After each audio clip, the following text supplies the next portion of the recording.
Hello everyone, Mr. Sorkin here, and welcome back to another character showcase in LEGO Batman 3 Beyond Gotham. Today we're taking a look at the legendary director himself, Director Kevin Smith. Now, I know you might be wondering, what exactly does he have to do with DC Comics? Well, that's what I'm here to tell you. And you can be sure to like, comment, and subscribe, because it does help us out in the YouTube algorithm.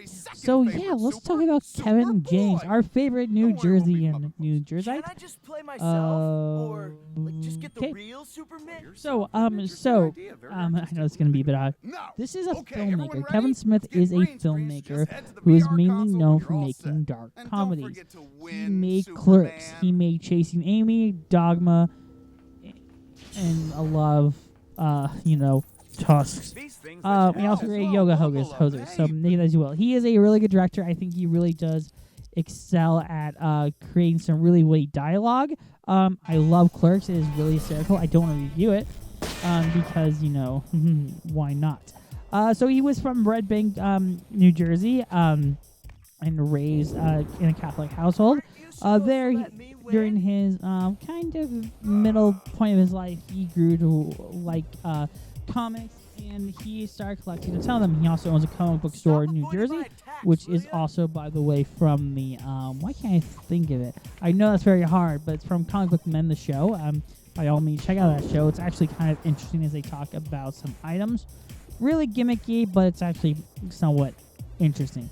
Anywho, so to fund his first movie, which was Mallrats, which was filmed in his place of business, he had to sell almost all of his comic book collection. It is such a thing to sell, and I give credit where credit's earned to Kevin Smith in that he was, again, he gambled a lot on it, and I think it did pay off in giving him a successful career. He is also probably one of the most successful podcasters out there with, again, telling Steve Day, which he produces, but he also has his own little podcast with his friend. Name, again, not coming to my head at the moment, and I do apologize for that.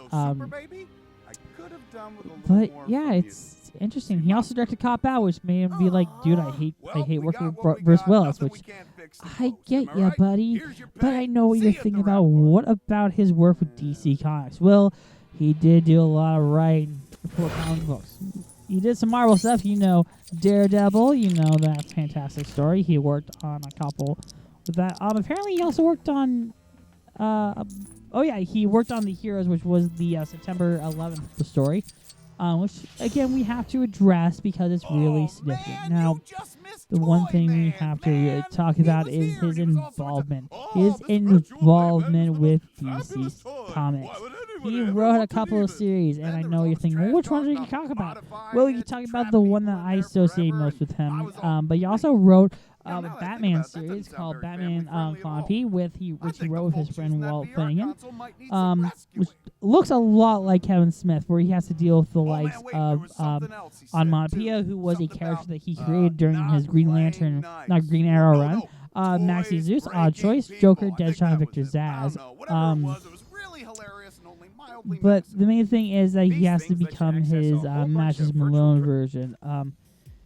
And deal with the Joker situation. We have The Wandering Guile, which he also wrote with Mike Flanagan, who I guess is just his dear old friend, where they deal with Poison Ivy and a character called Chlorine Shrike. I hate bells, but and also Aquaman shows up dealing with St. Cloud because stuff like that, and going to deal with Swamp Thing.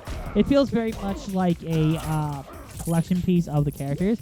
We have again, there one with Mike Flanagan, which was Batman Velocity, and then we have his run of Technicomics, which he wrote, manufactured for use, which was drew by Jim Lee. But I think his more significant run is indeed working on the Green Arrow books. There was where he's able to create Onomatopoeia, and I thought he did some of his best work writing for Green Arrow, because I felt like Green Arrow definitely fits his personality, not like, Arrow, you must rule this city, stuff like that. But he is also ultimately a nerd and a director. For those who don't know, he directed a couple episodes of The Flash, which were really good, until he just directed a joke episode, which wasn't the best. Yeah, he directed Nolan Annoyed, which was an annoying episode to watch, but not the worst out there. He directed the Killer Frost episode, which was amazing. I really do think that he was a good director on that show. He does make a phenomenal guest director. I also believe he directed an episode of Supergirl. I feel really wrong about saying that. I need to double check on that. But he definitely feels like such the highbrow director that you would get to do an episode. Sorry, this is gonna bother me. So this is gonna bother me. Yeah, he directed episodes of Supergirl. I thought so. He also directed three episodes of the Goldbergs. Well, I wonder what episodes of Supergirl. Oh, he directed 3 episodes of The Flash. I can only name 2. Let me figure out what episodes of... No, I can actually name them. Sorry, I know what episodes of The Flash he directed. He directed The Runaway Dinosaur, which was okay. Sorry. The emotional scenes were really great. He directed Killer Frost. Great episode. He directed Nolan Noid. I gotta know what episode of Supergirl he directed. This is gonna really bother me now. It really is. One moment. Because I want to give my opinions about those episodes of Supergirl, which aren't that good. No consequence other than losing studs. Or, whatever. Here, the guys you rescued wanted you to have this. I only ate half.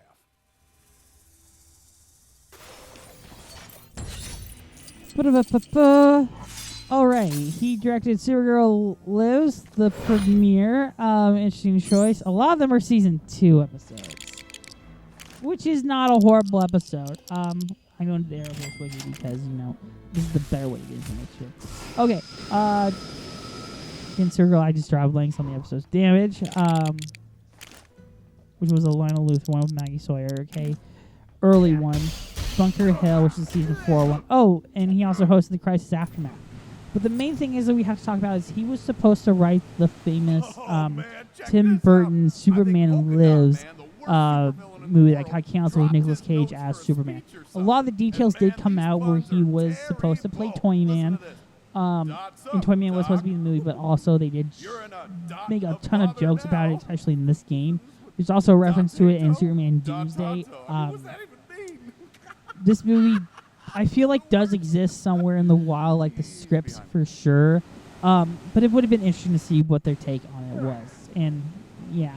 But anywho, I'm going to end the part here. Thank you so much for watching. We'll see you guys next time with something a bit more loony and lighthearted. Till then, that's from me. And enjoy this little clip where they reference 50-year-old spider robots. Bye-bye. Well, look at you. You got it back already. I wish you'd thought to get it autographed, but no matter. Turns out it wasn't such a big deal after all, man. The studio just called saying they want the polar bear fight scrapped in favor of giant robot spiders. So, yeah, sorry to waste your time. But hey, at least you got to meet Catwoman, am I right? Right? She mentioned me?